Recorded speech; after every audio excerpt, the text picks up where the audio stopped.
I've got one question for you. Are you ready to get your game on?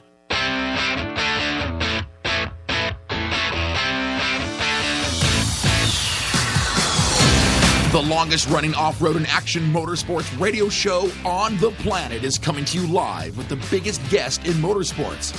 Here is the only man on the planet who can pack this much dirt slinging and tire slaying into 2 hours a week. Sit back, strap in, and be prepared to get your ears blown. Here is Jim Beaver and the Down and Dirty Radio Show, powered by Polaris Razor.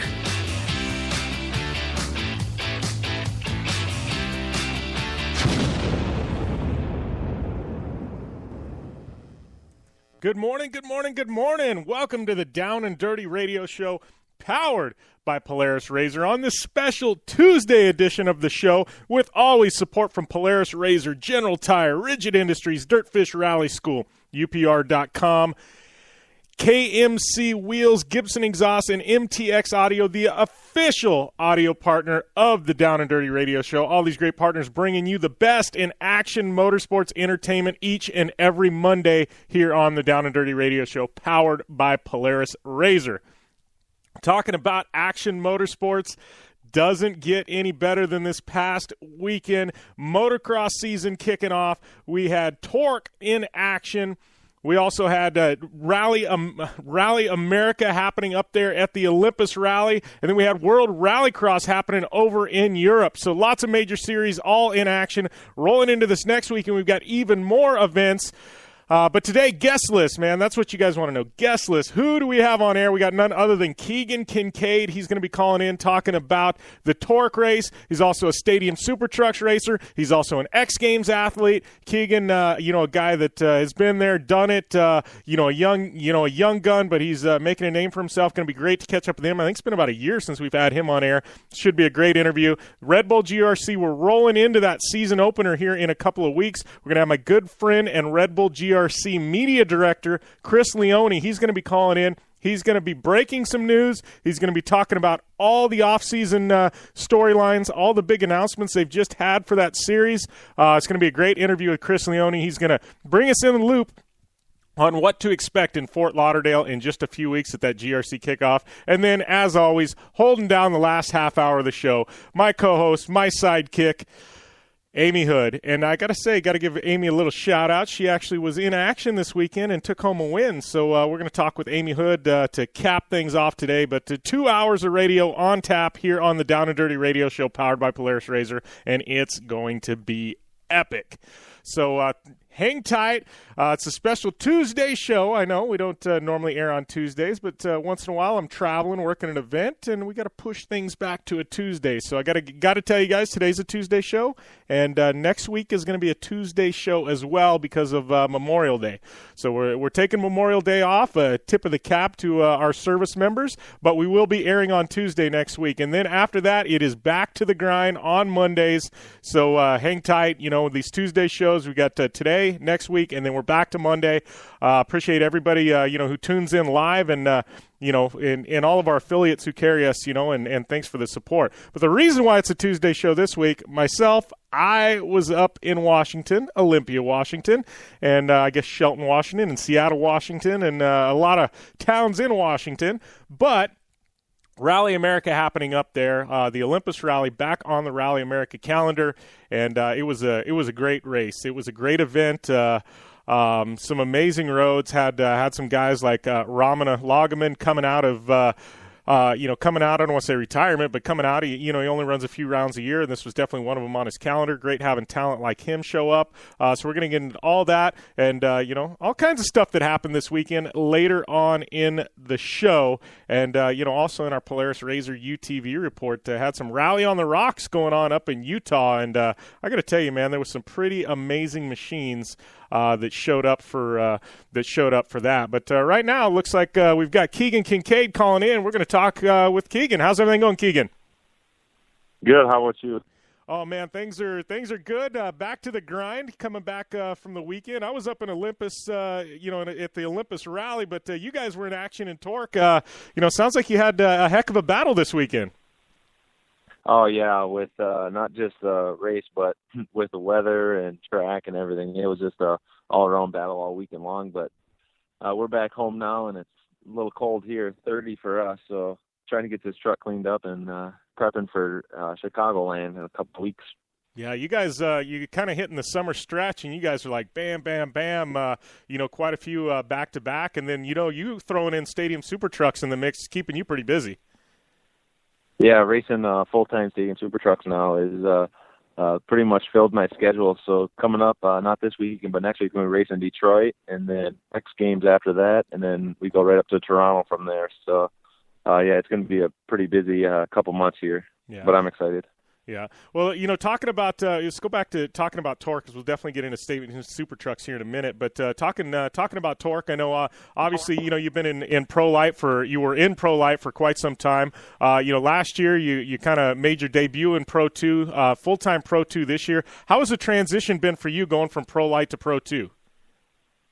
Oh, it's been good. It's been an adventure. We took this off season and we sold my pro light right after Crandon last year, fall run, and my dad, we just decided that we were going to build a new Pro 2, so we started working on that right after that, and we didn't get much test time due to the weather down at St. Louis, or at Dallas the first round, so we came out of the box with a fresh Pro 2, and we couldn't have been happier to come out with a second, and we went down to St. Louis this past weekend and came home with another 2 seconds. So we're pretty happy with the way things are going with this new truck, and we got some work to do on it, but it's pretty close to where we want it to be, and I'm getting more and more comfortable every lap I'm in it. So for tracks just to be behind me to allow me to do this, to race Pro 2 this year is amazing.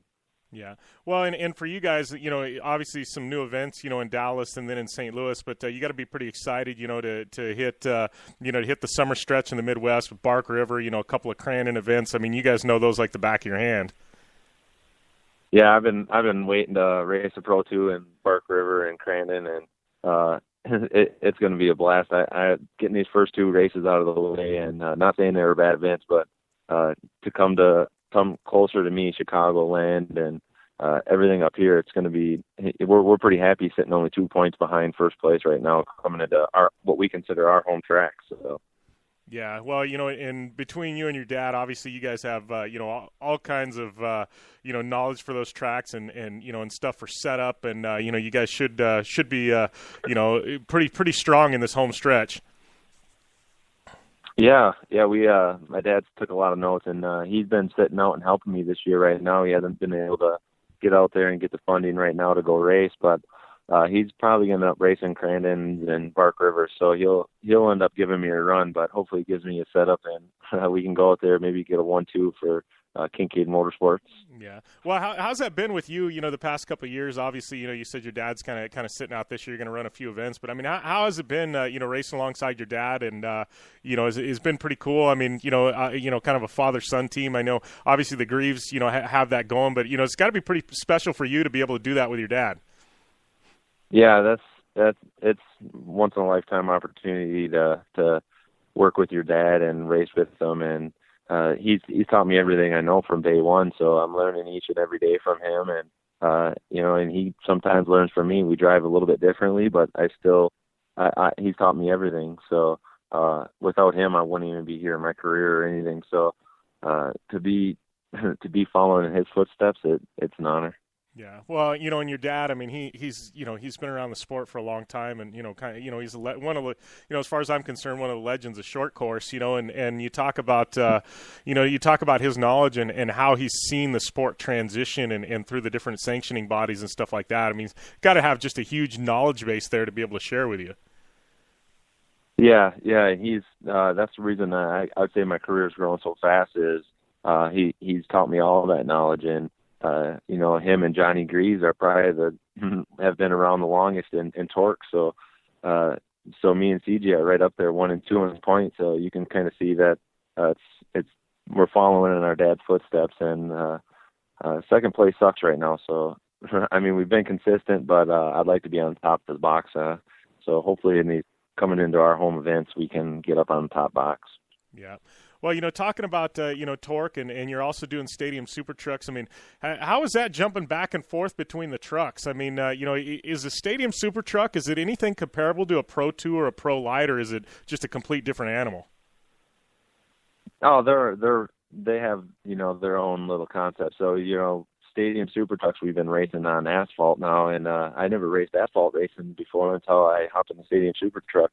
So it's kind of rounded my skill set, and the trucks are somewhat similar, but they're two totally different animals when it comes down to it, and it kind of helps round your skill level. And I enjoy doing both. I enjoy going to race on the asphalt, staying clean, and and I don't have to work on the truck as much there. I hop in and drive, and I enjoy doing that. And another aspect, I love coming to off-road races and racing the Pro 2. That thing is just a handful to drive. It's just awesome to drive, see what 900 horsepower actually feels like. So stepping up from like even a Pro Light to a Pro 2 has been amazing for me, and it just helped me grow as a driver racing both series. And hopefully we can keep doing it and get a couple more podiums in the next games and going into both these series. Yeah. Well, in stadium super trucks, it's got to have been cool, for you because, with short course, I mean, a lot of it's the same tracks and, and obviously TORC's, worked really hard to shake things up and kind of bring some new venues in. But, stadium super trucks being able to travel to Australia and Long Beach Grand Prix and, and all these different venues. I mean, that's got to have been pretty exciting for you. I mean, racing at some of these places you probably never figured you would get a chance to. Yeah, I would have never imagined in my career that I'd be racing in Australia, and we raced at the Indianapolis 500 last year, and we go to Long Beach. Robbie's just been doing a amazing job with the series to get us to new venues and to new crowds, and that's why I think he's been really successful. Is he's been going to new venues that people are just loving it, and they're really taking the sport to the next level. He's helping the whole off-road market, and for me to be able to drive those trucks is amazing to be right there with them.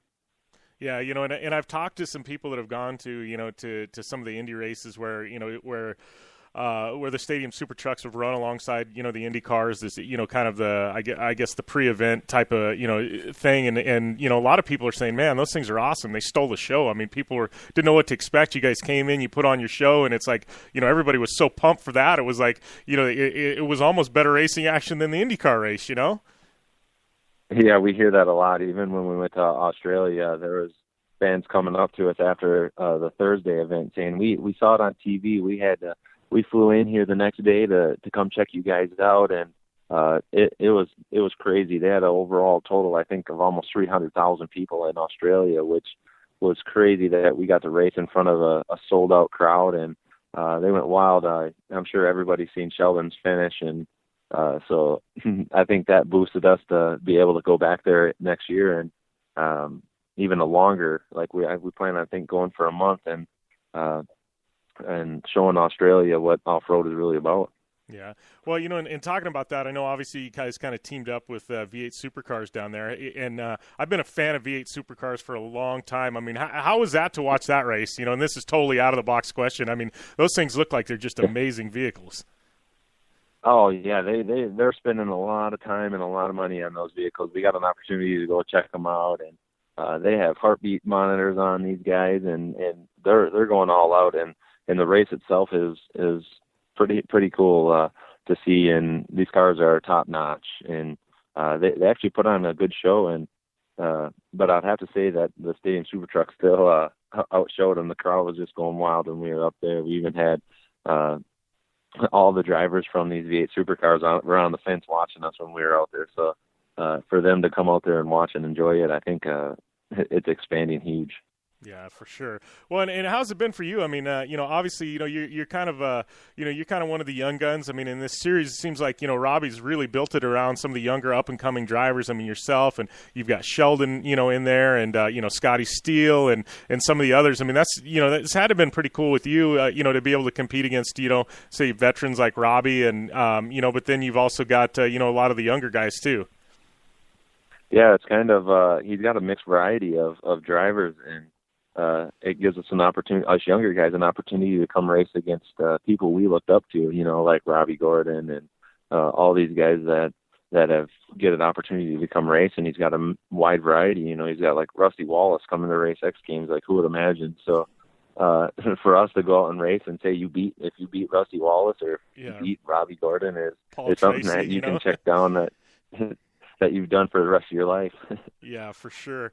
So, talking about, that, obviously, you've got, another Stadium Super Trucks event coming up, and then it's the X Games. I mean, let's talk a minute about X Games because, Stadium Super Trucks last year really stole the show at X Games for sure. I mean, everybody was pumped talking about it. I mean, going into this year, I mean, that's got to be one of the big events for you on the calendar. Everybody wants to have an X Games medal, right? Oh yeah, of course. That's another thing that Robbie's given us an opportunity to achieve. We have an opportunity to go out and compete for an X Games gold medal, or even a medal at that would be awesome. So the first year went out, it like you said, it stole the show. So I can't imagine what's going to happen this year. I saw a couple of different track previews of what's going to happen, and it looks like we're going to have a better track than we've ever had before. So we should be able to put on a good show. Yeah, well, and to be honest with you, I'm pretty excited about this year, because you've got the two different series, within short course, and we're not going to get into politics or anything else, but you've got guys like Kyle LeDuc coming into Stadium Super Trucks now. It looks like, and it's like it's going to grab a little bit. You've got you from the TORC side, and obviously Robbie in the mix. It's going to be a really good mix of some of the best drivers in off road, and I think that's what's got me excited. Yeah, for sure. We're bringing in Kyle LeDuc, and he got the opportunity to come race with at Long Beach to feel like what that asphalt was all about. And but even not just from the off-road side, he's bringing in like I said before, Rusty Wallace. So and I've heard a couple more names that are coming in. So we got a wide variety, and I think it's bringing in a wide variety of fans. And also so it should be like one of the top events at X Games, I believe. And to win against all those guys would mean even more than winning in a short course event there, So I definitely I marked that on my calendar since last year, hoping I could get to go again. And Traxxas gave me an opportunity to compete a full season in Stadium Super Trucks. So it's definitely going to be fun. Yeah. Well, and how is it for you? I mean, training for Stadium Super Trucks. Obviously, when you're running Pro Light, Pro 2, you guys own the trucks. You want track time, you take it to the track, and you know what I mean. And you go and you put in some laps. Stadium Super Trucks. How is that for you? Because you don't really have access to the truck except for race weekends, right? Yeah, it's just pretty much arrive and drive. So as soon as we get there, and especially at these IndyCar events, we don't get the amount of time on these tracks that we'd like to, but we work with what we have. Everybody's pretty much got equal amount of time in the truck, so it's definitely a show. So we go out there and you try to adapt as fast as you can. So half of us are still probably learning these tracks as we go in this race. So I guarantee if we got a little more time on the tracks and a little more time in these trucks, we'd be even faster and even better. But we work with what we have, and it still works out good. Yeah, well, and when you guys go to, say, an asphalt track or something like that, I know you guys are able to make adjustments to your shocks and stuff like that. Are you guys all pretty much set up with the same baseline setup as when you go in? Yeah, Robbie pretty much sets these trucks up identical to when we go into these races on the asphalt, and the majority of people do not adjust much on the trucks. I mean, we maybe do a little bit tuning down the shocks here and there, but we like to, and Robbie likes to keep them all identical. So it kind of turns into go-kart, 600 horsepower go-kart racing, where you get out there and everybody, you're side by side going down the straight, and whoever can drive a little bit harder into corner. So I enjoy racing on the asphalt. I never would have said that when I first started on the asphalt, but I've kind of adapted to it, and it developed a whole new aspect of racing, and I think it's helped me overall in everything that I race. Yeah, well, I completely agree. I mean, it just seems like the past 2 years, your career is pretty much exploded, and that's what's got me pumped. I mean, this year for you and Pro 2, and looking at the field. I mean, obviously, you've got Marty Hart, CJ, you've got Ari Jr. I mean, yourself. I mean, it's you look at the TORC Pro 2 field, and the numbers that are there are all super good drivers and competitors. I mean, what's the plans for this year? I mean, obviously a new truck. Obviously you guys have your nose to the grindstone, and you guys are pumping away trying to get better. I mean, what's it going to take for Keegan Kincaid to move from second to the top of the box? Yeah, just like what you said, we got a new truck, so and I'm once I get a little more comfortable in the truck and figure out what we want to do with this truck to get it on top of the box is as best we can. And right now our goal was to be consistent, because last year in Pro Light I came out and I kind of blew away Charlotte and came away with 2 DNFs, and that kind of took me out of the points hunt. So we didn't want to do that again this year, and we wanted to come out, be consistent, and once we get settled with the truck, and then we can start going for some wins and hopefully come away with a points championship at the end of the year. Yeah. Well, as far as you, in a career, obviously, you're doing well for yourself in off-road with Stadium Super Trucks and TORC. Your dad's, been very successful in finding funding and making a career at short course. I mean, long term, I mean, are you pretty happy with off-road and short course? Or, I mean, if certain, now with the asphalt racing you're doing with Stadium Super Trucks, I mean, if certain opportunities popped up, would you, try and go that direction? Or are you pretty happy where you're at? Oh, I'm pretty happy where I'm at right now, but I'm not saying if an opportunity arose, I wouldn't decline it for sure. I'm down for driving anything. So, right now my career has exploded. Like you said, in the last 2 years, I've gone from racing just Pro Light to racing Stadium Super Trucks now to racing Pro 2 full time. And, it's taken up a lot of my schedule, and I'm really happy where I'm at right now. So, if an opportunity arose, I would definitely not back down on it. And I'd have to see where it takes me right here. I'm just enjoying the moment right now. Yeah, for sure. Well, I appreciate you taking the time to call in, buddy. I know obviously just getting home, and you've got X Games on the horizon, got some more Stadium Super Trucks racing, and I guess re-prep on the Pro 2. So you guys are awful busy. But anybody you want to give a shout out to before we let you go? Oh no, I just gotta give a shout out to my Traxxas has been with me since the beginning of my career. So they're half the reason that I am where I'm at, driving Pro 2 and racing Stadium Super Trucks full time. And also to my dad, he's the one that got me into off-road. So those two have given me the opportunity to be where I'm at today and hopefully take me to the next level above where I'm at. So just to those two, and that's about it. Yeah. Well, I gotta ask you one more question before we let you go. Obviously you're killing it in TORC and short course, killing it in Stadium Super Trucks. Any itch to go and do a little desert racing if you had the opportunity? Oh yeah, that was the next thing I wanna get into a little bit, is maybe do a couple desert races and see what that's all about. You hear a lot about it, and that's another thing that's just growing crazy. And it wasn't really big to a little Midwest guy, but now that I've been in racing more, I've got the itch to try it out, and I had a couple opportunities to maybe come and do a little bit of events. It's just trying to find the time. So hopefully we get an opportunity to go do some of that. Awesome. Well, I appreciate you taking the time, and you're more than welcome. Call in anytime, man. Just congrats on the successes so far, and looking forward to seeing you at X Games and the rest of the Pro 2 schedule. Yeah, thanks for having me. It sounds good. Have a good day. All right, you too, Keegan. Thanks, buddy. Yep, bye. All right, that was Keegan Kincaid, runs Pro 2 in the TORC series, Pro Light champ back in 2013, and perennial front runner. I mean, he's got this Pro 2 program now, and his new truck, and he there's no doubt. I mean, his dad's an absolute legend in short course. Keegan is Keegan's just a class act. He's got some great backing from Traxxas and some other companies, but doing Stadium Super Trucks. He's a race winner there, and he runs up front there, and and obviously with TORC, it's just a solid effort by him, and there's no doubt they're going to get this Pro 2 dialed, and he's got, I believe, 3 second place finishes this year in TORC, and it's just right there. He just needs to jump over the hump, and I think they're going to get it dialed, especially when they hit the stretch with the tracks that has made his his dad and his family name.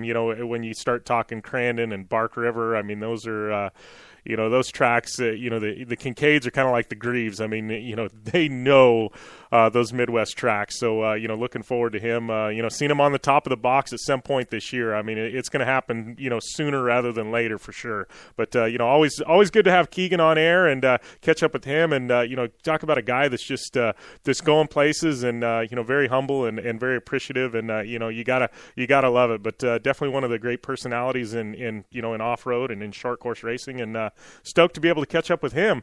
But we're going to take a short break here in just a minute, and when we come back, it's going to be Red Bull GRC's Chris Leone. He's going to be calling in, and Red Bull GRC got some big announcements they've been making, and we're going to dissect everything. We're heading into Fort Lauderdale in a couple of weeks, and that kickoff street course for Red Bull GRC. So we're going to get all the latest on Red Bull GRC from Red Bull GRC media director himself, Mr. Chris Leone, when we come back from this. So stay tuned to the Down and Dirty Radio Show, powered by Polaris Razor.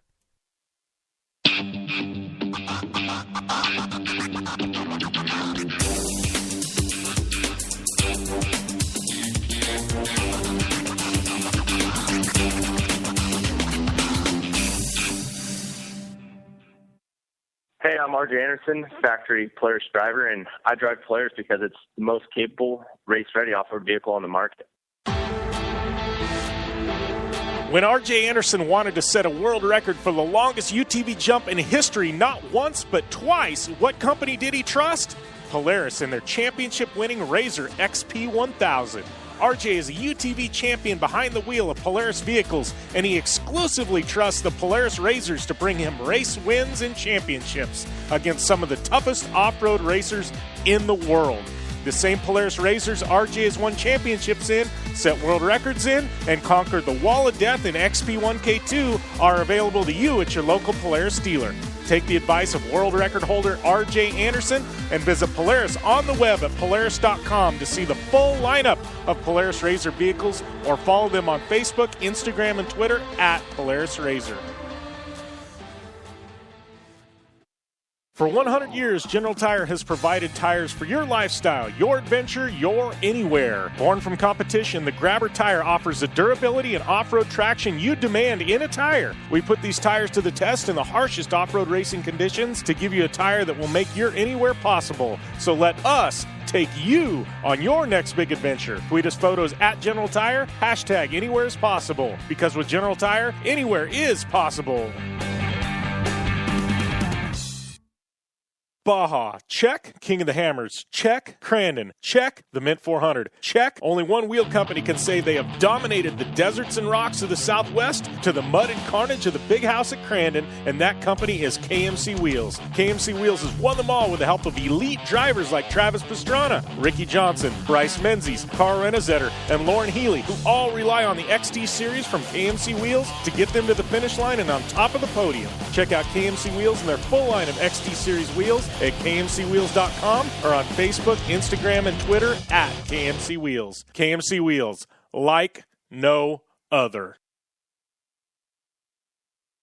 Are you looking for a place to push yourself behind the wheel and see how your driving skills stack up? Dirtfish Rally School is that place. Located on 315 acres of pristine automotive playground at the foot of the Cascade Mountains in Snoqualmie, Washington, right outside of Seattle, Dirtfish Rally School is a one-of-a-kind place where everyone from first-time drivers to seasoned professionals like Bucky Lassick and Antoine Lestage can push themselves to their limit. Whether driving the high-performance, rally-prepped all-wheel drive Subaru Impreza STI is what you're looking for, or you'd rather hang it all out in the rear-wheel drive Subaru BRZs, Dirtfish Rally School has something for everyone. Classes are available from 2 hours to 3 full days and feature instructors with over 150 years of combined racing experience. Whether you're looking to become the best and get an edge on the competition, or just looking to freshen your skills behind the wheel, Dirtfish Rally School is the place to go. For more information on registering for classes, visit Dirtfish on the web at dirtfish.com, or to check out the latest happenings from Dirtfish, follow them on Facebook, Instagram, and Twitter at Dirtfish Rally.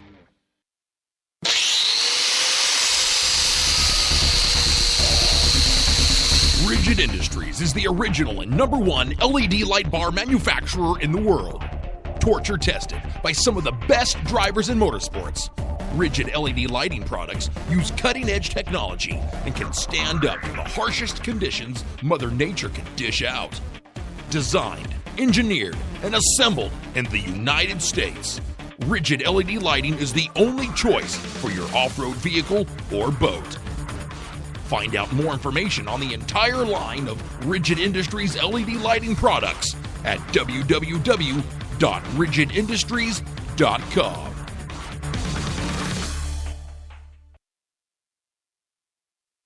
Life is all about sound, the sound of sports, the sound at the racetrack, and the sound of your vehicle.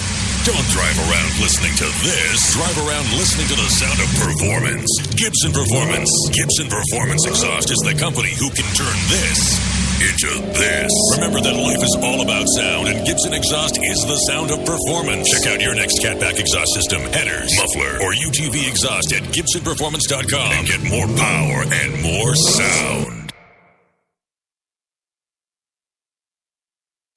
Come to the island and rip it up this summer. Wakeboard Island. It's a skate park on water at Blue Water Resort and Casino. Check out the 2-tower cable system that pulls you and your board over the water. No boats to watch out for. No fumes. Wakeboard Island is open to all skill levels with an open center section for beginners. And for trick riders, a double side kicker in a 60-foot flat box. Wakeboard Island. The best ride this side of the Rockies. Adjacent to the River's Edge Cantina at Blue Water Resort and Casino on the Colorado River in Parker, Arizona.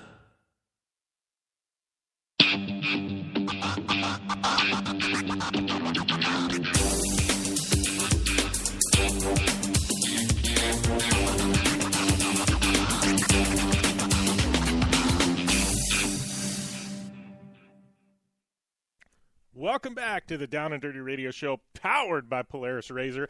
I'm your host, Jim Beaver, and rocking and rolling through this 2-hour Tuesday edition of the Down and Dirty Radio Show. And we are just getting done with Keegan Kincaid, but right now we're going to roll into some Red Bull GRC talk with my good friend Chris Leone, who's hanging out on the line. How's everything going, Chris? I am doing well, Jim. How are you? I am doing good, man. Just getting back to the grind of things here on a Tuesday, but we got to talk some Red Bull GRC because I have to look back and find out when the last time we had you on was. I think it was right around the time you guys dropped the schedule. But since then, you guys have had some blockbuster announcements. Yeah, we have. We have had quite a few new teams, new drivers join the series. We've had some new events get announced.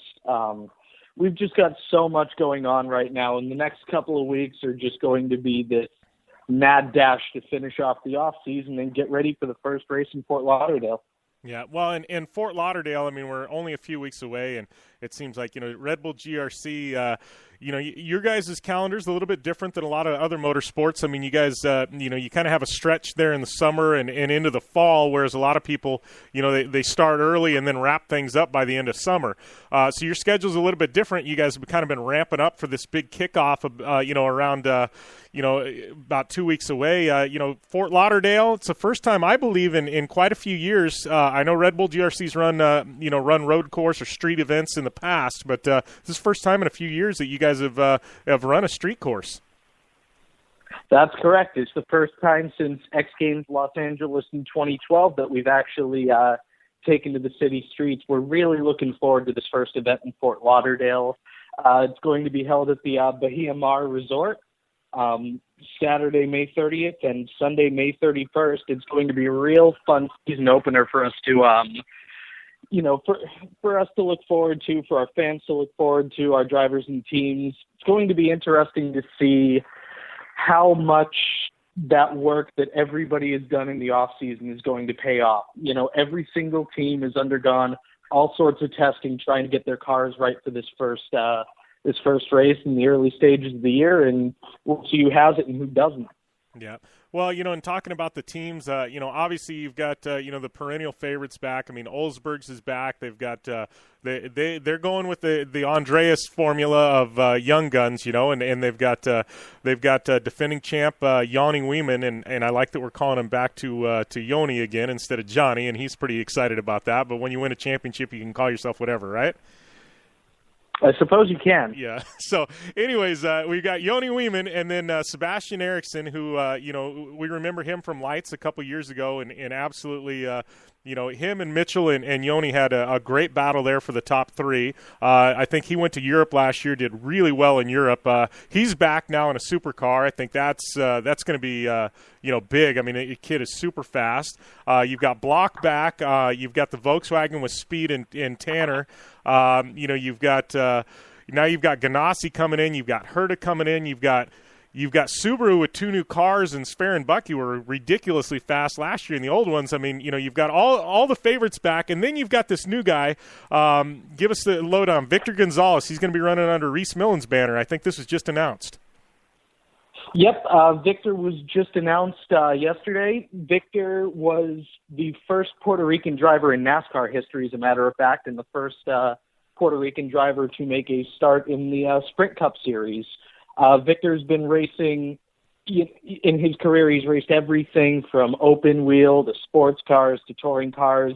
He's been running Lamborghini Super Trofeo the past year. It's going to be really interesting to see how a guy with that same sort of background that guys like Scott Speed and Nelson Piquet Jr. have, how he adapts to one of Reese's supercars. Because, Reese took 2 victories in those cars last year. They really, towards the end of that season, showed some speed. So it'll be interesting to see if, as a privateer, they can really put it together this year. But, you never know. Those cars really shocked a lot of people towards the end of last year. Yeah, I think, Reese, with what he had to work with, I mean, those cars, they've been fast from the beginning. Last year, I think he proved the platform's worth. If anybody knows how to develop a car, it's Reese. I think, we learned last year, I mean, they were just as fast as the rest of the competition. And it seems like that Victor's going to have the budget. He's going to have the budget that's going to allow Reese to help, the continued development. Yeah, absolutely. I mean, it's always fun to watch when you have sort of an unknown commodity come in, somebody that a lot of these drivers haven't seen or competed against before, and just see how they stack up. It's going to be that way with Victor, and in some ways it's going to be that way with Sebastian back at OMSE, because, while Sebastian has had a year in an OMSE supercar and won the Swedish championship and has raced all over the world with it, a lot of our drivers haven't competed against him directly in a supercar yet. In fact, the most experience that some guys may have against him is like Yoni and Austin in 2013, the GRC Lights class. So, it'll be interesting to see how those guys in their first year with us as supercar drivers, how they really play out as wild cards. Yeah, I think it's shaping up to be just a great year, man. You've got the veterans, you've got the young guns. I mean, at this point, you've got the new teams coming in. I mean, Ganassi, I mean, we can't understate that, and then Houde coming in, I mean, full bore. I mean, let's talk a little bit about Ganassi. I mean, obviously, he's got 2 great drivers.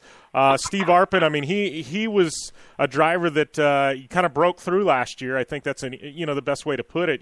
We all knew he was going to be fast eventually. Last year, he broke through in the first race of the year, took a podium, and and he was kind of in there. Hit some struggles down the stretch, but he was right in the points championship hunt for quite some time. I mean, he's a veteran of just about everything you can drive with wheels on it. And then Deegan, I mean, Deegan, anytime he shows up, he's a threat to win. Yeah, absolutely. I mean, the biggest thing with Steve towards the end of last year is I think that poor car just kind of had enough. And really, that's the only reason why I think he finished 7th in our championship last year, because, like you said, he spent a lot of time early on in the year in the top 3. He was driving his heart out. He was doing a great job. He won the semifinal in DC, the aforementioned podium in Barbados. He was fast, in Austin. He was fast everywhere. And now that he's got an M Sport vehicle to work with that Ganassi squad, and now that he's got, an experienced teammate to work with in Deegan as well that he can bounce ideas off of. And then the other thing is, with Deegan running a selected schedule of events, 7 events out of the 12 that we're running for this year, they can put a lot of focus into helping Steve really go for this championship this year. And, I think he's got I think he's got one of the best chances out of anybody into taking this title this year. It's going to be really interesting to see how that plays out. And with Keegan in the other car, like you said, Brian's a threat to win anytime he comes out. Anytime that he gets in one of our cars, he, at the very least, is a threat to get on the podium. Every other race, 12 times out of 24 that he's started one of our races, he's been on the podium. And that is an incredibly impressive number, especially taking 2 of those podiums last year when he was just running the selected schedule, and it was just kind of, thrown together thing, really. I mean, the car hadn't been raced or anything in the 2 months between the Charlotte race that he was at and going into Seattle, and then he took the podium in Seattle. Yeah.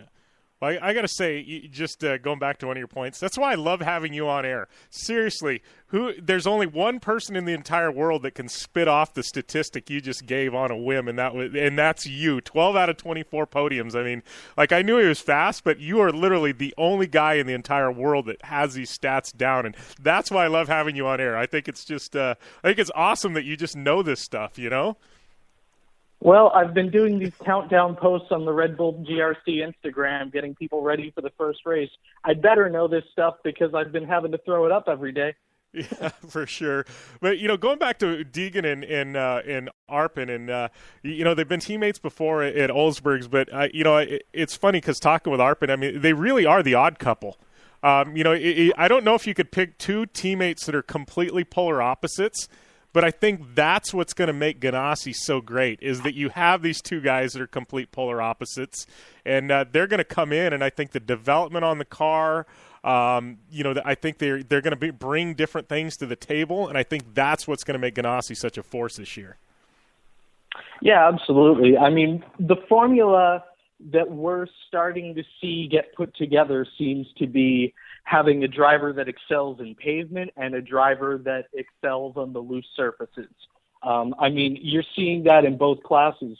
Think about the OMSE Lights lineup. You have Austin Cindric, who's got a very extensive pavement racing background, has driven everything from stock cars to sports cars to open wheel, and Oliver Eriksson is his teammate, and Oliver, grew up racing in a Swedish folk race.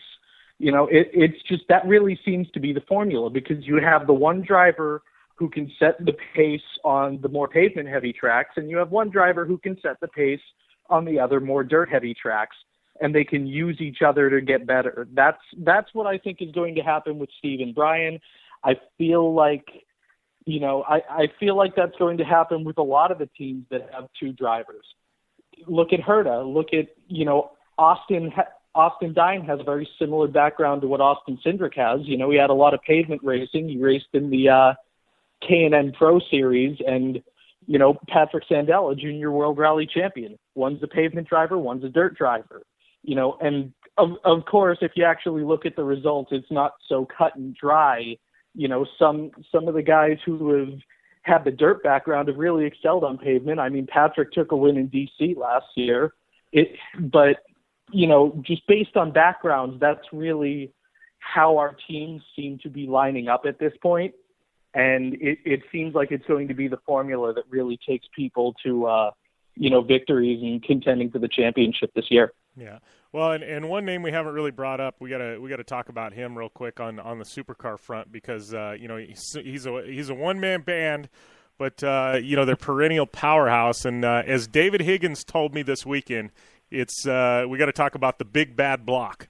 That's what David Higgins calls him. So, I mean, Ken Block, Hoonigan Racing, these guys, one car effort, but the amount of resources they pour into that one car, we've looked at qualifying times and dissected things over the past 2 years. When he shows up to an event, he's generally, laying down the fastest times or the top, he's always in the top 3 as far as times go.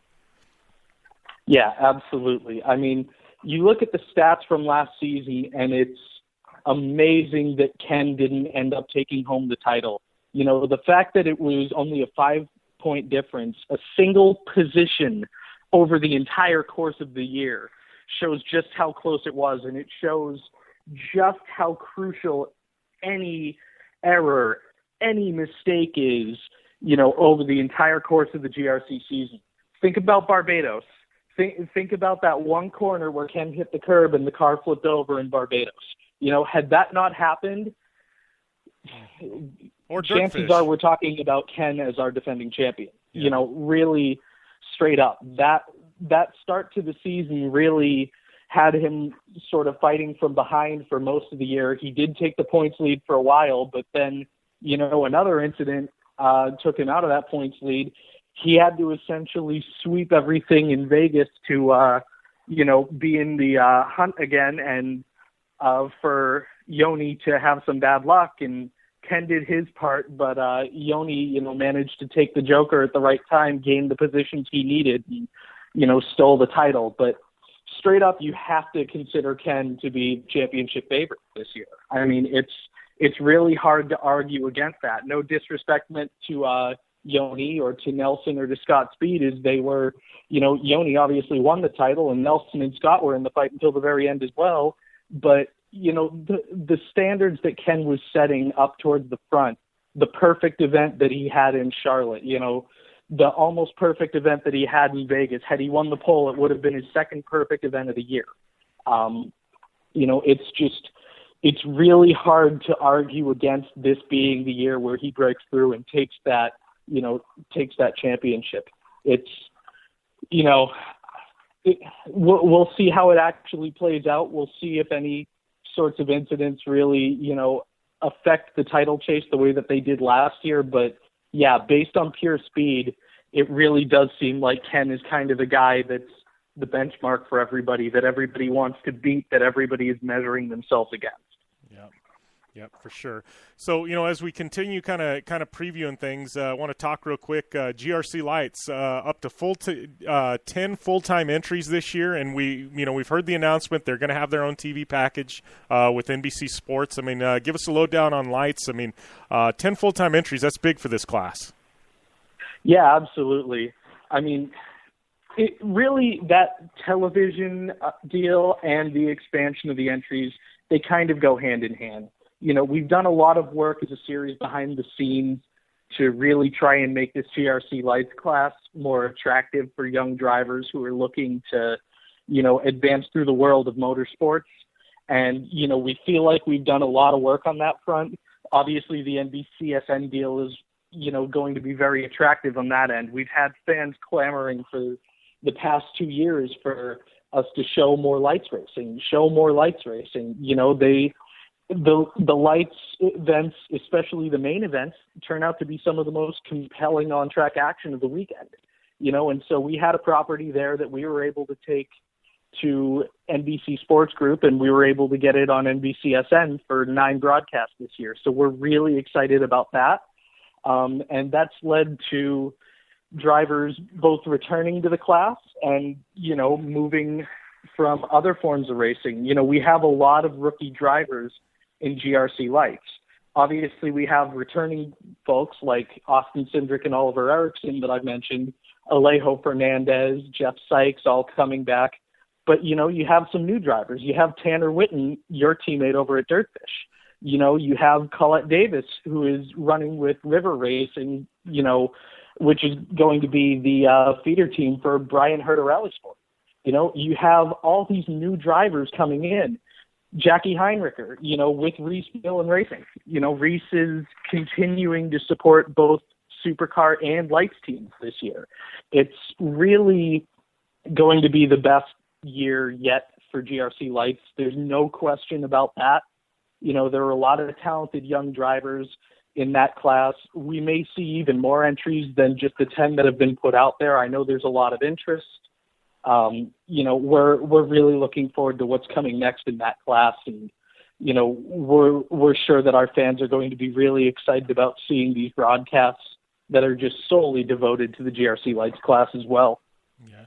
Well, I know, you know, for me, it was, It's going to be huge. I've been fortunate enough to be able to travel, the past 2 years with Red Bull GRC, not full time, but to a lot of the events. And a lot of times the racing in the lights class, at some of the venues, it's just been tremendous. At one point, Atlanta sticks in my mind from 2 years ago, but it literally, it stole the show. It was better than the supercar racing, and that's no knock on GRC supercars. It was just that good of a race. So I think finally being able to showcase that and show everybody this talent, and and in the race I'm talking about, you had De Jong, you had Sebastian Eriksson, you had Yoni Wiemann, who they're all running in supercars at this point. So I think it's going to be great for people to see this upcoming talent that we have here in the United States. Yeah, absolutely. I think that GRC Lights is one of the most fundamentally sound and intact development racing series in, definitely in the North American motorsports landscape. You see drivers who excel in that class and they get supercar runs, and that's what a feeder series is designed to do. It's not designed to have a driver sit there for 5 or 10 years and kind of make a home there. It's designed for a driver to have 1 or 2 good years there to learn the car control skills that they need to succeed, to learn, how to adapt to multiple surfaces and temporary tracks and all the different curveballs that we at Red Bull GRC throw at our drivers every race weekend. And, they adapt to them. They learn how to become just incredible drivers. And, then they move up to a supercar. That's what a feeder series is designed to do. And that's exactly what GRC Lights does. We're really excited to see how many young drivers have set up rides for this series or have, at least demonstrated interest. You remember 2+ years ago when we had the very first tryout, the first time that you and I met, how many drivers showed up to, get behind the wheel of those cars. Drivers, even some big names that to this day we can't even reveal were at that event, Yeah. There were a lot of talented people who showed up there, and a lot of them turned some great lap times, and a lot of them really wanted to drive in these cars. And now that, we've got a couple of years under our belt, the series is becoming more and more attractive to the point where they can. Yeah. Look at Tanner Whitten. Tanner helped develop that car, didn't race in either of the first 2 years of GRC Lights. Now he's racing in it. Yeah. Well, I know that, that's my, my case exactly. I was there, I tested, and like you said, there was some who's who of the motorsport, the United States motorsports landscape there. Some huge name drivers I was testing with.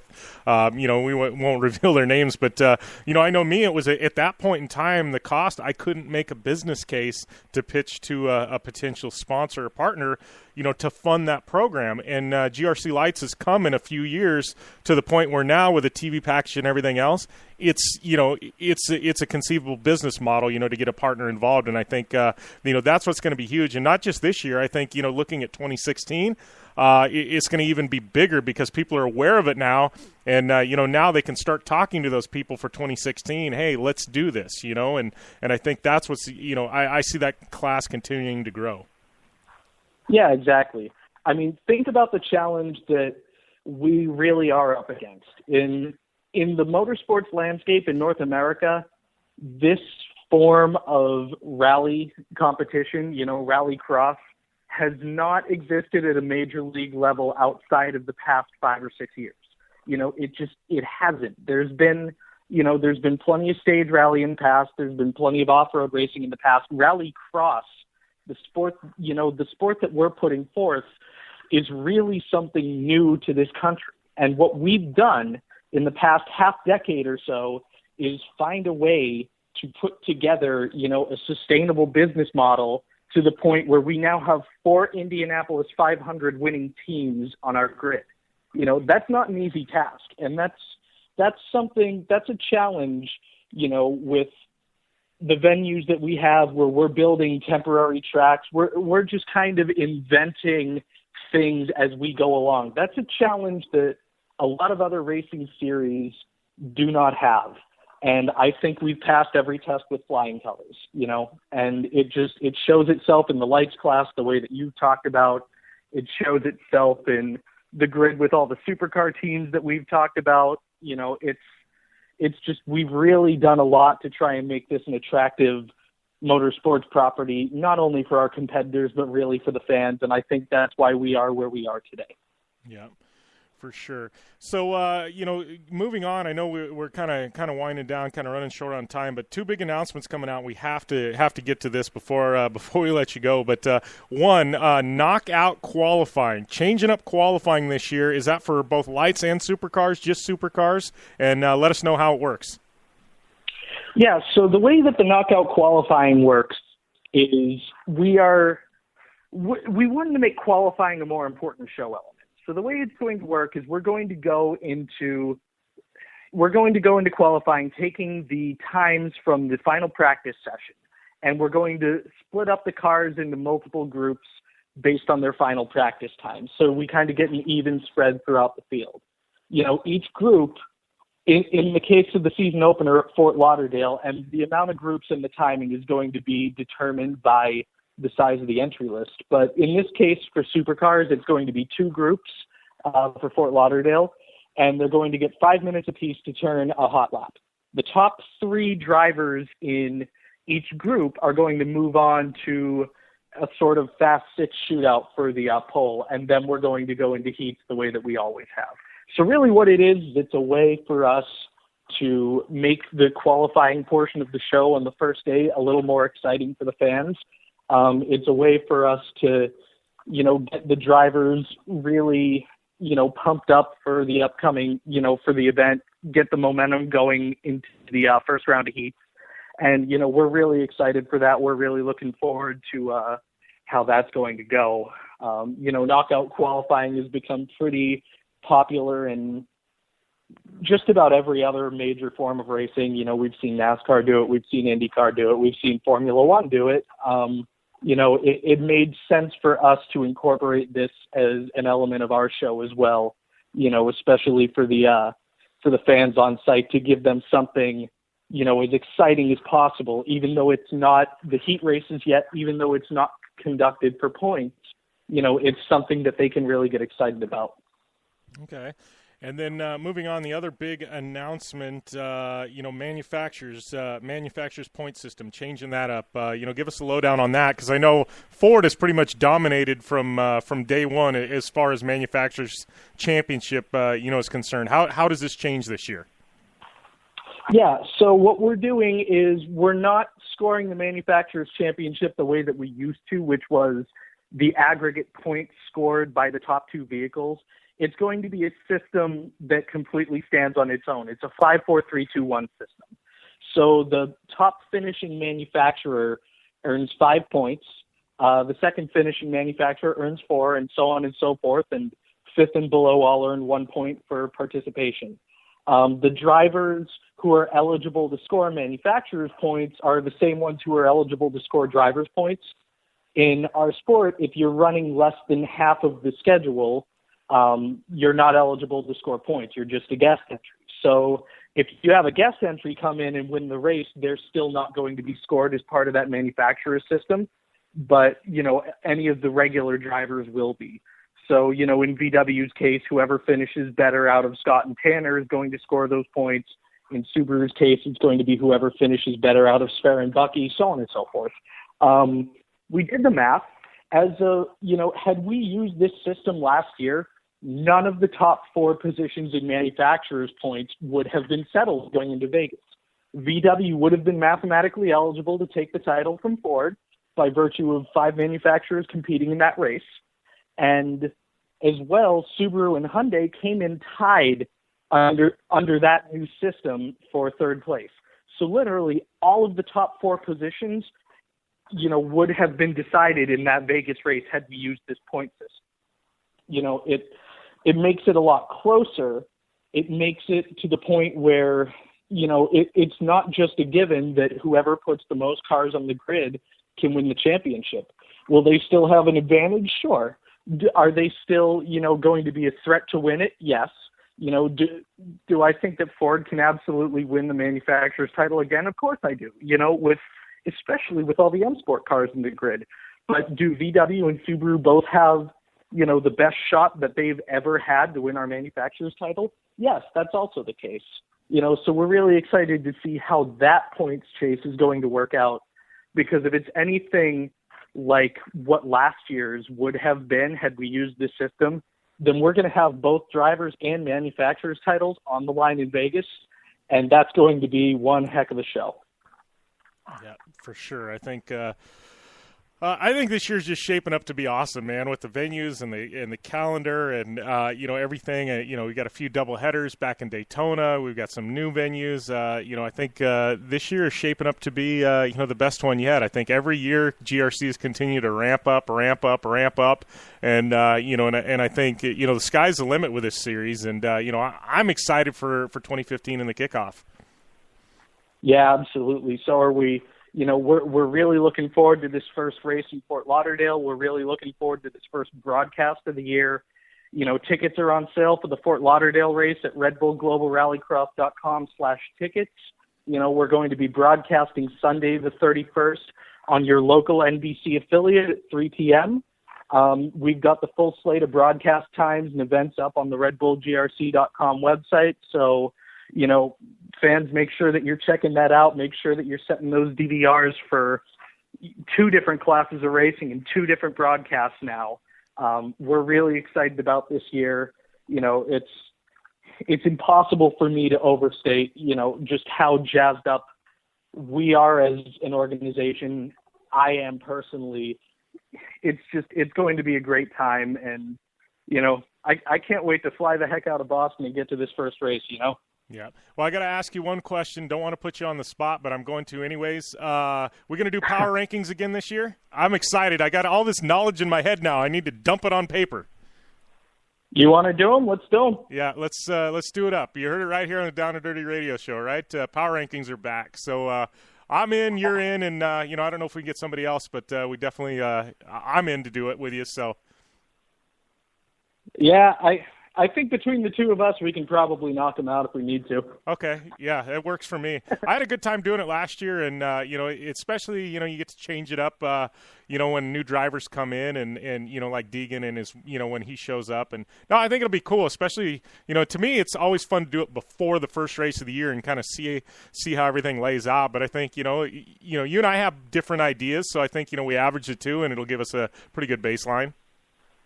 I got a funny story about that, actually. The day that we posted it, I was on the phone with Scott Speed for something, and he pulled up the article, the first article that we did over the course of the year, and read it while I was on the phone with him, and he just laughed at us, because I had him up there, but whoever the heck we brought on kind of underrated them, and I don't mean to throw whoever it was under the bus because I forget who it was, but I think we aggregate had him about 5th or 6th, and he proceeded to essentially call the championship race right down to the 4 or 5 people that were in contention for the title.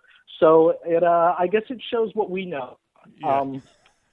We may have to have Scott and the drivers contribute this year, because apparently we know nothing. You know what? That would be a cool thing. You do and then we get a guest driver every single event to do theirs. Yep. Yeah. All right. I'm going to call it out right now. Any of our drivers that are listening right now, email me. You all have my email address. Well, email me. Get in on this. Yeah, because I laughed because all the drivers last year, you have all their cell numbers, so do I, and we launched the first event, and my phone literally, I started getting texts from drivers. What the heck, Jimmy?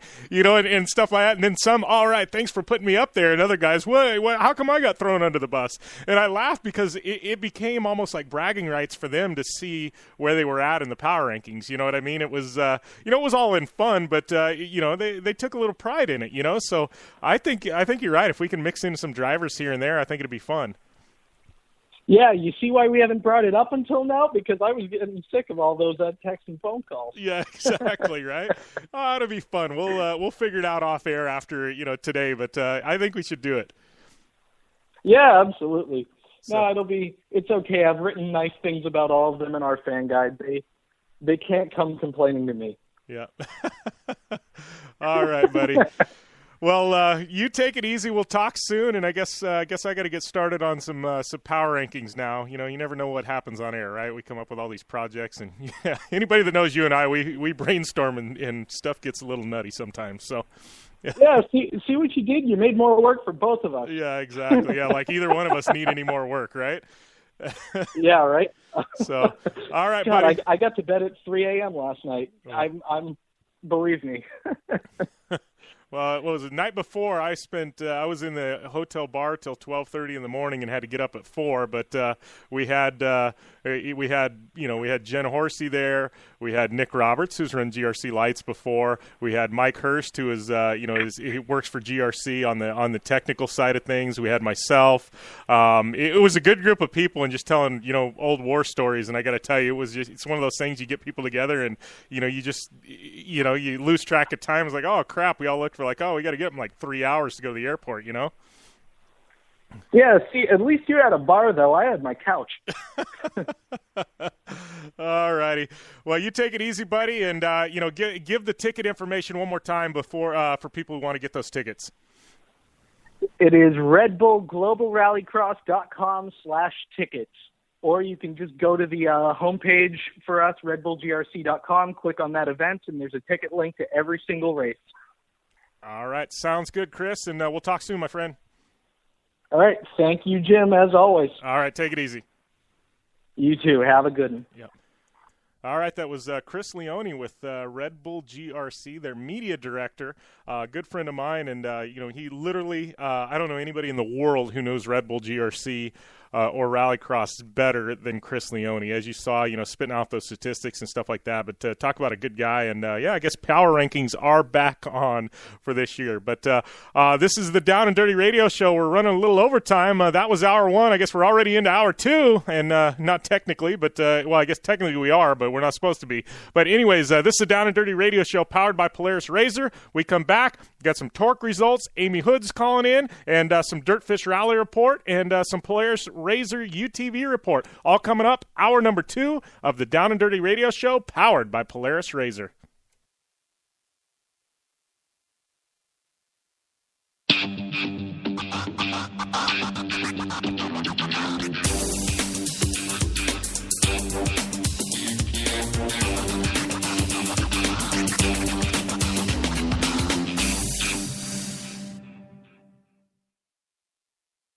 I'm Polaris rider Levi LaValle, and I choose Polaris just because they have the best quality, highest performing, most fun machines out there.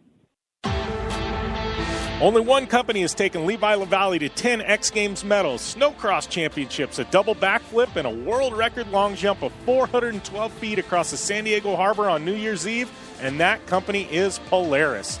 Whether it's dominating the X Games, racing a stock Polaris RZR XP1000 in the Terracross Championship, or just hitting the trail on the weekend, for over 20 years, Levi has relied on the same quality Polaris vehicles and products you can purchase at your local Polaris dealer. Take the advice of action sports legend Levi LaValle and visit Polaris on the web at Polaris.com to see the full lineup of Polaris vehicles, or follow them on Facebook, Instagram, and Twitter at Polaris RZR.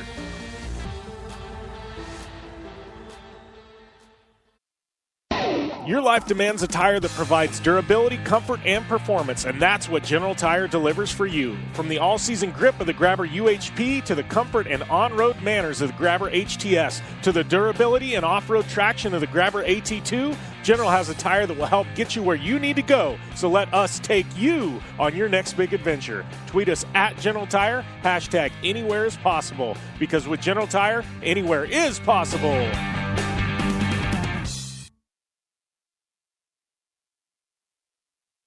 Baja, check. King of the Hammers, check. Crandon, check. The Mint 400, check. Only one wheel company can say they have dominated the deserts and rocks of the Southwest to the mud and carnage of the big house at Crandon, and that company is KMC Wheels. KMC Wheels has won them all with the help of elite drivers like Travis Pastrana, Ricky Johnson, Bryce Menzies, Carl Renazetter, and Lauren Healy, who all rely on the XD Series from KMC Wheels to get them to the finish line and on top of the podium. Check out KMC Wheels and their full line of XD Series wheels at KMCWheels.com or on Facebook, Instagram, and Twitter at KMC Wheels. KMC Wheels, like no other. Are you looking for a place to push yourself behind the wheel and see how your driving skills stack up? Dirtfish Rally School is that place. Located on 315 acres of pristine automotive playground at the foot of the Cascade Mountains in Snoqualmie, Washington, right outside of Seattle, Dirtfish Rally School is a one-of-a-kind place where everyone from first-time drivers to seasoned professionals like Bucky Lassick and Antoine Lestage can push themselves to their limit. Whether driving the high-performance, rally-prepped all-wheel drive Subaru Impreza STI is what you're looking for, or you'd rather hang it all out in the rear-wheel drive Subaru BRZs, Dirtfish Rally School has something for everyone. Classes are available from 2 hours to 3 full days and feature instructors with over 150 years of combined racing experience. Whether you're looking to become the best and get an edge on the competition, or just looking to freshen your skills behind the wheel, Dirtfish Rally School is the place to go. For more information on registering for classes, visit Dirtfish on the web at dirtfish.com, or to check out the latest happenings from Dirtfish, follow them on Facebook, Instagram, and Twitter at Dirtfish Rally. Come to the island and rip it up this summer. Wakeboard Island. It's a skate park on water at Blue Water Resort and Casino. Check out the 2-tower cable system that pulls you and your board over the water. No boats to watch out for, no fumes. Wakeboard Island is open to all skill levels with an open center section for beginners, and for trick riders, a double side kicker in a 60-foot flat box. Wakeboard Island, the best ride this side of the Rockies, adjacent to the River's Edge Cantina at Blue Water Resort and Casino on the Colorado River in Parker, Arizona. Life is all about sound, the sound of sports, the sound at the racetrack, and the sound of your vehicle. Don't drive around listening to this. Drive around listening to the sound of performance. Gibson Performance. Gibson Performance Exhaust is the company who can turn this into this. Remember that life is all about sound, and Gibson Exhaust is the sound of performance. Check out your next catback exhaust system, headers, muffler, or UTV exhaust at GibsonPerformance.com and get more power and more sound.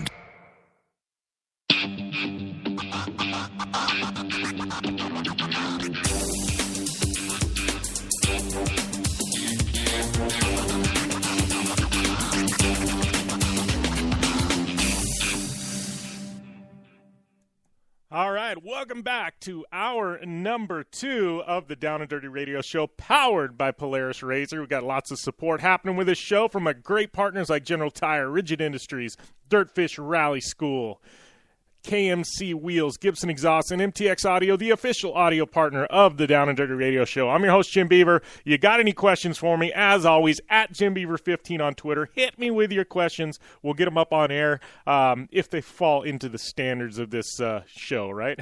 I don't know why I said that, but you know us. We'll ask them just about anything on air, answer it. So hit us with your questions at JimBeaver15, and we'll definitely take them. But right now we had tons of racing action over the weekend, and that leads us into our Dirtfish Rally Report for this week, brought to you by our good friends at Dirtfish Rally School. Find out more information on the web, www.dirtfish.com, and that leads us into some rally action over the weekend. Olympus Rally, Rally America. I was up there doing my thing with Rally America Radio, and it was... It's a great event.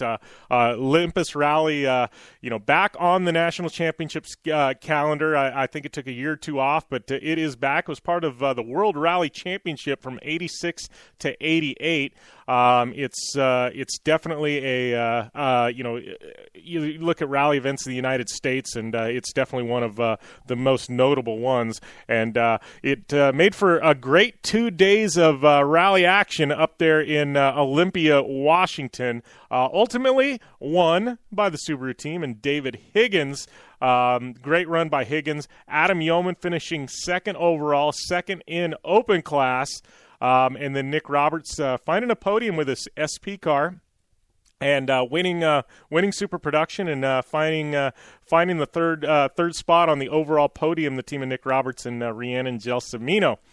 Fourth outright, and third in open class was George Plasek. He's having a great year this year, finding a couple of podiums. Solid effort by George Plasek this year. Peter Fatella, he finished up in fourth in open and fifth outright. Brenton Kelly, he finishing up in sixth and fifth in open class. And Brenton, he's taken the next 2 rallies off, it sounds like, to compete for the national championship. You need to run 6 out of the 8, and you have to run one specific event that they randomize every year. This year, it is the Ogilvy Ojibwe Rally in Minnesota in August. So it sounds like Brenton will be back for Ojibwe, and then to round things out at his home rally at LSPR in northern Michigan. But he's going to take the next two off, and he'll still be in it for the national championship. Your first place in two-wheel drive and 7th overall, Ramana Lagaman, who had a bit of an up and down weekend, but the team of him and Chrissy Beavis prevailed in two-wheel drive to take that win. And I got to tell you, he had that gravel machine gun BMW out there, and seems like every time he shows up with that, success follows. Last 2 times running Rally America in that was Oregon Trail a year ago, now Olympus Rally, and he's 2 for 2. So definitely good things for Ramana in that BMW. Sounds like he will be back in action in that car, I believe, at the Idaho Rally, but it sounds like he'll be back in Rally America for New England, which comes up in July. We got Lachlan O'Sullivan, who finished up in 2nd in Super Production. And 8th outright. He had a bit of an up and down weekend as well, but still stayed in it. And him and Nick Roberts can have a shootout for that points championship. Cameron Steele 2nd in two-wheel drive, 9th outright, and then Jesse Babbitt's John Dillon 3rd in Super Production, 10th overall. Good friend Steve LaRosa, ex-Desert Racer, and his daughter Allison finishing up in 3rd in two-wheel drive. So those are your results for the Olympus Rally. Great event. Next up on the calendar is STPR, same weekend as X Games. Everything's the same weekend as X Games this year. You got Baja 500, Formula Drift, Rally America, X Games. It's going to be a big weekend for Action Motorsports, that's for sure. But Rally America, another great one at Olympus Rally. If you missed our coverage of it, it is all archived, rallyamericaradio.com. It's all produced by the Down and Dirty Radio Show, hosted by me. Definitely go over and check that out and support Rally America Radio. Great interviews there, and maybe we'll air a few highlight clips next week on air, because there was some great sound bites I want to take specifically from my buddy David Higgins. So we'll see if we can snag those and air them next week on the show. But we'll be at each and every Rally America round this year doing Rally America Radio. So definitely skip over and check that out, rallyamericaradio.com. Other rally racing over the weekend, FIA World Rallycross in action in Belgium, and it was all Topi Heikkinen. Tomas Topi Heikkinen ended up taking the victory, 28 points. Petter Solberg in 2nd with 25 points, and then 3rd, finding the podium, it was Reynes Nittis, so the Olsberg driver finding his way into 3rd position, another podium for him. We had Per Gunnarsson Anderson finishing up in 4th, Bakkerud in 5th, Bakkerud Blue, one of my favorite rally personalities in the world. I love Bakkerud. He's and I got to tell you, he's fun to have a few beers with. But Bakkerud, he's finishing up in 5th, and then Matthias Ekstrom in 6th. So solid event there in Belgium. It just solid event there. Next up for WRX, we've got RX in Lydden Hill. So Lydden Hill, that's coming up this next weekend. To me, that's one of the most iconic rallycross venues in the entire world. It's just an amazing venue. You think of rallycross, kind of one of the places where rallycross was created. It's always fun to go there. It's guys like you got guys like Liam Dorn, that's his home track. So it's going to be a great event. To me, if I'm going to go to one rallycross event or a WRX event this year, it's going to be Lydden Hill. That tells you what to expect from Lydden Hill. But as always, RX doing a great live stream on air or online, so you can check that out for you U.S. watchers. But right now, point standings in RX or World RX, we got Petter Solberg out front, Johan Kristoffersen in 2nd, Topi Heikkinen in 3rd, Bakkerud Blue in 4th, and Timmy Hansen rounding out your top 5. Olsberg's got Reynes Nittis in the Ford Fiesta ST. He's hanging out there in 6th position. So that is it. We'll have Linden Hill coverage next week, and we got to catch up with some of these RX drivers at some point. I know Petter. I need to reach out to him, as well as Liam Dorr, and see if we can kind of sneak them in, and Baccaroot as well. But I guess it's me brainstorming on air like I tend to do from time to time. But great. Great weekend of rally racing action with Rally America and WRX. Rally America, the halfway point of their season. WRX kind of just getting things rolling. But up this next weekend, rally events, obviously we got RX, Linden Hill, and then the other big one is WRC. We got WRC at Portugal this coming weekend, and then following things up the next weekend, we're kicking off GRC with Fort Lauderdale. So lots of rally action the next couple of weeks, and we'll have full coverage of it right here in our Dirtfish Rally Report, brought to you by our good friends at Dirtfish Rally School. Find out more information on the web, www.dirtfish.com. So quick giving you a rundown on even more. It looks like TORC gonna quick give you the rundown on the TORC results. Obviously, we had Keegan Kincaid on air earlier. We didn't get to the results yet, but we're gonna give you the results and the point standings. Remember, they missed a round at Dallas, so we're on to round 3 is actually kind of round 2, but St. Louis had a couple of rounds, and looks like day 1, Doug Mittag taking the win in Pro Light. Sean Morris in second, and Cam Reimers in third, and then moving on to day number 2 was Kyle Hart with the win. Doug Mittag in second. Cam Reimers with another third place finish. So point standings right now through 3 rounds, we got Kyle Hart out front, Sean Morris in second, Doug Mittag tied for third place with Cam Reimers. So Pro Light shaping up to be a great battle. Lots of guys there in the mix. Moving to Pro 2. And your results were as follows. Looks like C.J. Greaves taking home a first and a third. We had Keegan Kincaid with a couple of second-place finishes. That makes 3 on the year for Keegan. And then Marty Hart with a third-place finish and a win. Ari Lyondike Jr. with a fourth and a sixth. He had a heck of a run to fourth place, coming from, I believe, dead last all the way up to fourth, battling back. So great run from Ari. I will make the announcement right now. Ari Lyondike Jr. will be my guest next week on the Down and Dirty Radio Show. So I already talked with Ari yesterday. He's got some obligations with Cooper Tire, and then he's going to Indianapolis for the Indy 500. Obviously, if you're a Lyondike, you're in Indy for Indy 500. But he will be our guest next Tuesday on air. So bank on it. C.J. Greaves, your current championship leader, got a 2-point lead over Keegan Kincaid, and then Marty Hart in third, 2 points back of Keegan. So at this point, it's all up for grabs. We've got a total of 4 points separating first through third. It's going to be a shootout in Pro 2 and TORC, that's for sure. Pro 4, the weekend, looks like Johnny Greaves taking a first and a second, and then we had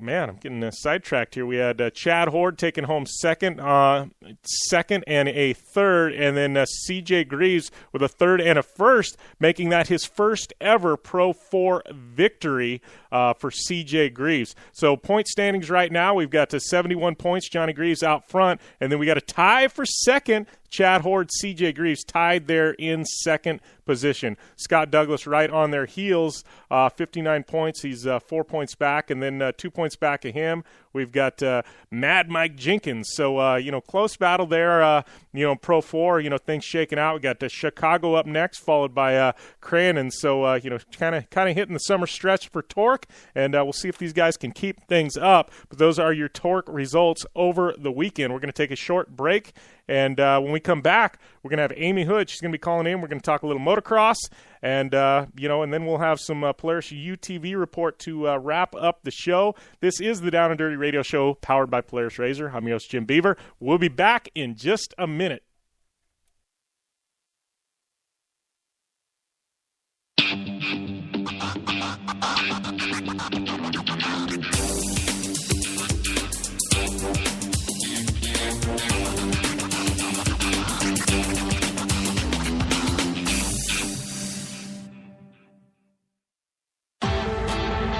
I'm Polaris driver Jim Beaver. I host the Down and Dirty radio show, travel the country announcing motorsports events, and I compete against some of the toughest drivers in the world in my number 15 trick truck in the Best in the Desert Championship.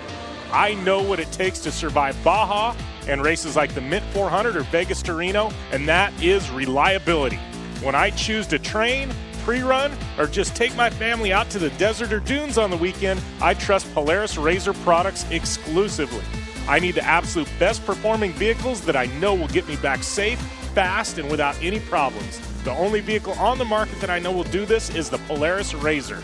Take my advice and join me and some of the best drivers in the world driving the Polaris RZR. Check out the full lineup of Polaris RZR vehicles at Polaris.com or follow them on Facebook, Instagram, and Twitter at Polaris RZR. For 100 years, General Tire has provided tires for your lifestyle, your adventure, your anywhere. Born from competition, the Grabber tire offers the durability and off-road traction you demand in a tire. We put these tires to the test in the harshest off-road racing conditions to give you a tire that will make your anywhere possible. So let us take you on your next big adventure. Tweet us photos at General Tire, hashtag anywhere is possible. Because with General Tire, anywhere is possible. Baja, check. King of the Hammers, check. Crandon, check. The Mint 400, check. Only one wheel company can say they have dominated the deserts and rocks of the Southwest to the mud and carnage of the big house at Crandon, and that company is KMC Wheels. KMC Wheels has won them all with the help of elite drivers like Travis Pastrana, Ricky Johnson, Bryce Menzies, Carl Renazetter, and Lauren Healy, who all rely on the XT Series from KMC Wheels to get them to the finish line and on top of the podium. Check out KMC Wheels and their full line of XT Series wheels at KMCWheels.com or on Facebook, Instagram, and Twitter at KMC Wheels. KMC Wheels, like no other. Are you looking for a place to push yourself behind the wheel and see how your driving skills stack up? Dirtfish Rally School is that place. Located on 315 acres of pristine automotive playground at the foot of the Cascade Mountains in Snoqualmie, Washington, right outside of Seattle, Dirtfish Rally School is a one-of-a-kind place where everyone from first-time drivers to seasoned professionals like Bucky Lassick and Antoine Lestage can push themselves to their limit. Whether driving the high-performance rally-prepped all-wheel drive Subaru Impreza STI is what you're looking for, or you'd rather hang it all out in the rear-wheel drive Subaru BRZs, Dirtfish Rally School has something for everyone. Classes are available from 2 hours to 3 full days and feature instructors with over 150 years of combined racing experience. Whether you're looking to become the best and get an edge on the competition, or just looking to freshen your skills behind the wheel, Dirtfish Rally School is the place to go. For more information on registering for classes, visit Dirtfish on the web at dirtfish.com, or to check out the latest happenings from Dirtfish, follow them on Facebook, Instagram, and Twitter at Dirtfish Rally.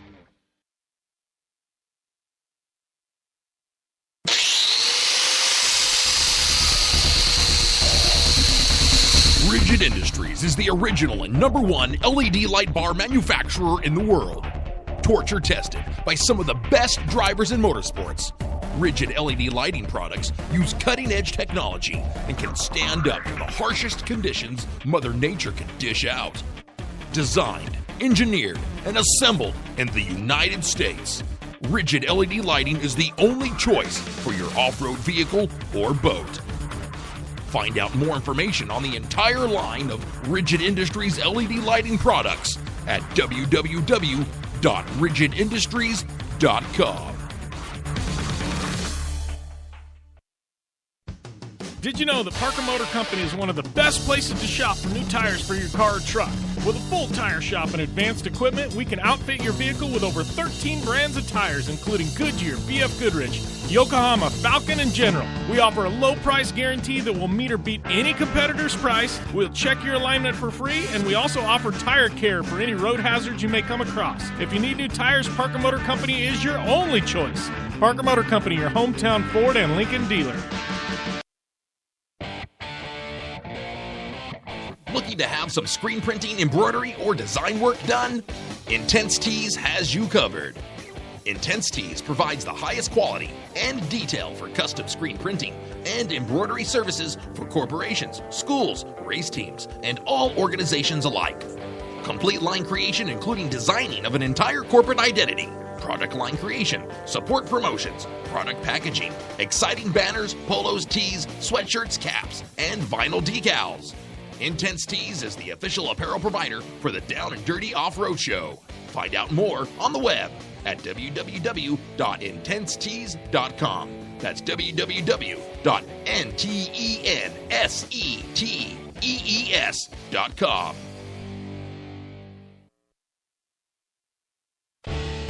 Looking to upgrade the brake system on your race car, pre-runner, or weekend toy? Jmar Performance Brake Systems has you covered. An industry leader in performance braking systems, Jmar can outfit your vehicle with the highest quality American-made calipers, rotors, master cylinders, hubs, turning brakes, and shifters for Volkswagens to trophy trucks and everything in between. For more information and their full product line, visit Jmar on the web at jmarperformance.com or follow them on Instagram and Twitter at Jmar Brakes.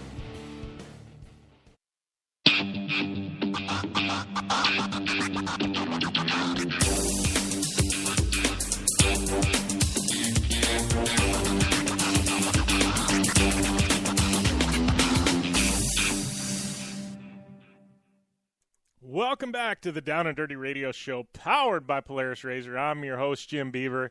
And, man, talk about a fun show so far. Lots of interviews, lots of guests, and it's going to get a little better as we ramp things up a notch with Ami Houde calling in just a minute. We're going to talk some two-wheel action with her, and as always, probably a little bit on wherever things go. But I got to say, I had a fun weekend up there in Washington. Not only did I take in a little Rally America action, but took in some roller derby as well. That's right, roller derby. Come to find out, one of the best women's roller derby teams in the entire world happened to be in Olympia, Washington, in action Sunday night. So what do you do when the race gets over at 3 in the afternoon? You go and take in some roller derby, right? So, we caught the tail end of it. Didn't get to see much, but I got to tell you, man, those ladies, they know how to put a pounding down. So me and a few other people from Rally America, we went and took it in, and I got to tell you, lots and lots of fun. You know, with the rally thing, people think it's this glorious job, and you get to travel with the Rally America and Red Bull GRC, and you get to see all over the country. But a lot of people don't know it's I see airports and hotel rooms mostly, and maybe some racetracks and venues, but we don't really get to take in a lot locally. But, this was one of the rare opportunities, and it was definitely fun. But right now we're going to kick things over to Miss Ami Houde, who actually stood on top of the box this weekend. How's everything going, Amy? Hey, how's it going? Not too bad. Just trying to find a legal place to park downtown here right now. I'm pretty sure I'm not supposed to be where I am right now. Yeah, well, I heard the North Pole got some snow, huh? Yeah, it was crazy. We had a huge blizzard yesterday. Trees were knocked down, the roads are blocked, it was crazy. So, and then today it's 20 degrees and sunny. 20 degrees Celsius and sunny.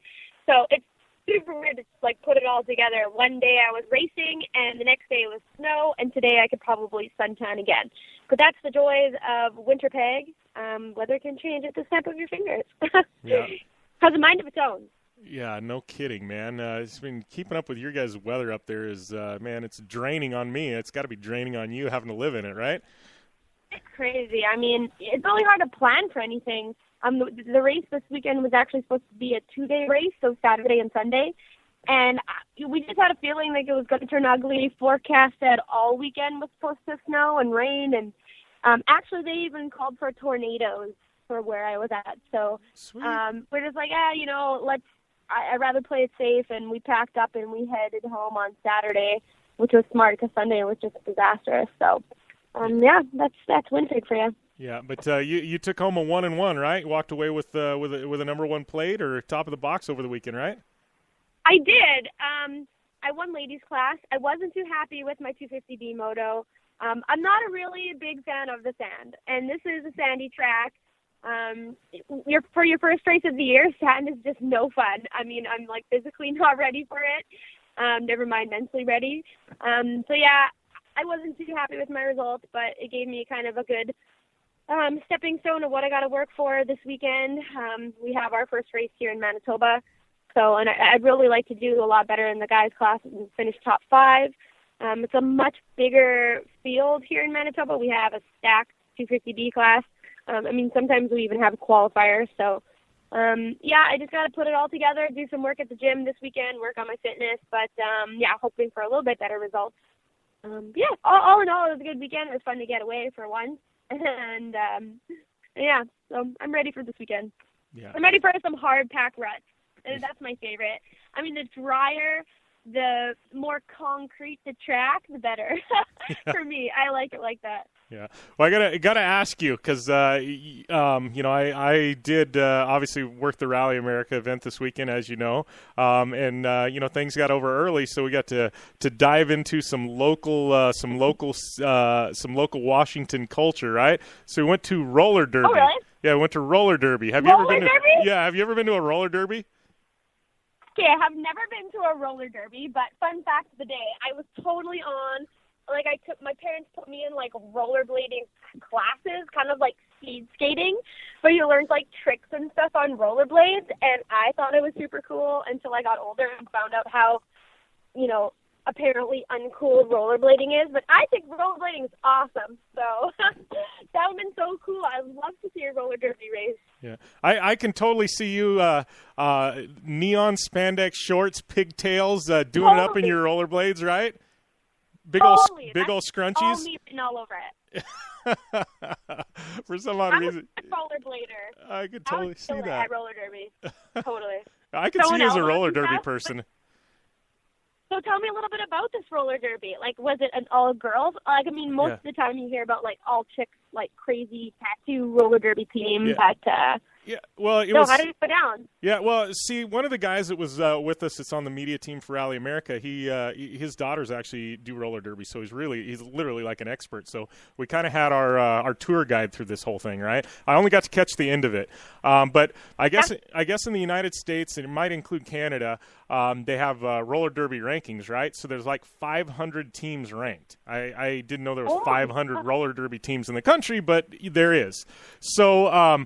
So the top teams are almost like you familiar with the Harlem Globetrotters that travel and do the trick basketball and stuff like that, and travel the country and stuff like that. So like the top 10, top 25 women's roller derby teams, they're like super uber popular, so they travel around and do these shows, right? So they were in Washington doing this show, this team called the Ole Rollers, and I've heard of them. Oh, really? So the Ole Rollers. So the Ole Rollers are in Olympia, Washington, and they had their T-shirts for sale and everything else, and they ended up beating the local team. I guess Ole Rollers are ranked like 25th in the world or something like that. The local team was ranked like 486th. They beat them like 550 to 50. It was an annihilation. But yeah, there was some girls that I wouldn't want to run into in a dark alley. But then there was some smaller girls, that have the jets and they haul ass. So it was a decent mix. You got to have the brute force and then the speed demons, I guess. So it was all good. I wish I would have got to see the whole thing. I mean, because he asked me, he's like, "You want to go to roller derby?" I'm like, "Hell yes, I want to go to roller derby." I mean, is that even a question? Yeah. So no, it was. Well, I have a question. How do you score points in roller derby? Like for how many times you bash someone in the face, or? I honestly I don't quite know the full extent of the point scoring. I just know that the one team got demolished. To me, it's kind of like watching wrestling. You don't know what the hell's going on, but it's cool to watch. Yeah, I'd like to know how you got 500 points over 5 points. If somebody out there knows how to score a point in roller derby, tweet at me at Ami Houde 71 because I really want to know. All right. No, I'll do some research. That'll be my plan this week, to do more roller derby research. And it was cool. I mean, because I thought of you. I'm like, I bet Amy would dig this as we're sitting there watching this. You know what I mean? I was like, oh, that's totally up your alley. I would love to do it. That'd be so fun. And I'm more kind of for dressing up, so that'd be the best part is trying to find a really badass costume that no one else has. Yeah, I used to play roller hockey all the time, so I can't say I've never rollerbladed either. I was never one of them, one of the fruit booters trying to do freestyle rollerblading. I thought that was kind of lame, and I'm like, if you don't have a bike or skateboard, rollerblades are lame for jumping on ramps and stuff. But I used to play roller hockey quite a bit when I was younger because we're in Arizona, we don't have ice, so if you want to play hockey, you got to do it on rollerblades. Yeah. So totally. Anyways, motocross. We had some motocross happening over the weekend. Hangtown. Yeah. you've been waiting for this since Supercross started. You're an outdoor girl. Give us the rundown, 450s and 250s. But Tomac 1-1 put his stamp to start the season. Yeah, well, the funny thing right now is I actually am not able to watch outdoors. There's no viewing available in Canada as of right now. And I used to do all my recapping if I, missed a race or whatever on CBM Radio or CBM Racing. It's like a Facebook group, and they weren't able to put up the main event motos at all. They got taken down. So right now I am currently stranded. I have no solution on how I'm supposed to be watching the outdoor racing. If anybody out there knows and, has figured out a solution, I know so many Canadians have been complaining about this, but there's no way that we can watch the races right now.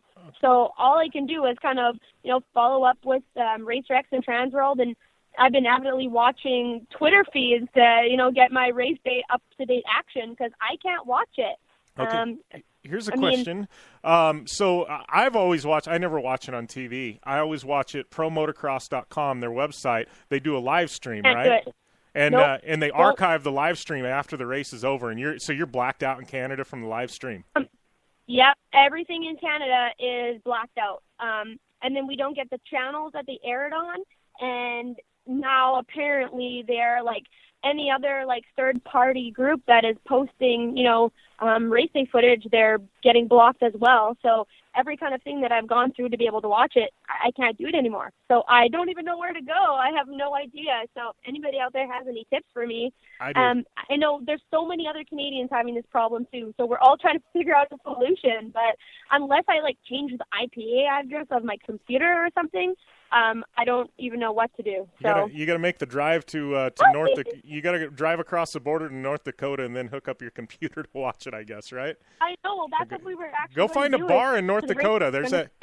There's that little town there right across the border, right? It's like an hour drive from you. I guess you could cross the border and have some drinks and watch motocross on the weekend. But I'm usually at the races on Saturday, so I can't even do that, which sucks. Yeah. So usually I try to go on Sunday nights when I get home and recap on something, but I have no solution. I have no idea what to do. So it sucks. I've got a solution. All I can give you right now is what I found out via the internet and Instagram. Okay. But you know what? It's actually pretty good. I got a solution for you real quick, though. I watched the whole pay-per-view boxing fight, Mayweather and Pacquiao, that was a $100 pay-per-view. I watched it along with hundreds of thousands of other people on Periscope. You take your phone, you live stream it. You just basically live stream what's on TV, and Periscope doesn't block anything out. We need somebody out there that wants to hook Amy up, all you have to do is take your phone and live stream what's on TV. Just take a picture of it and live streams it, and you can watch on Periscope. Seriously, I'm not lying.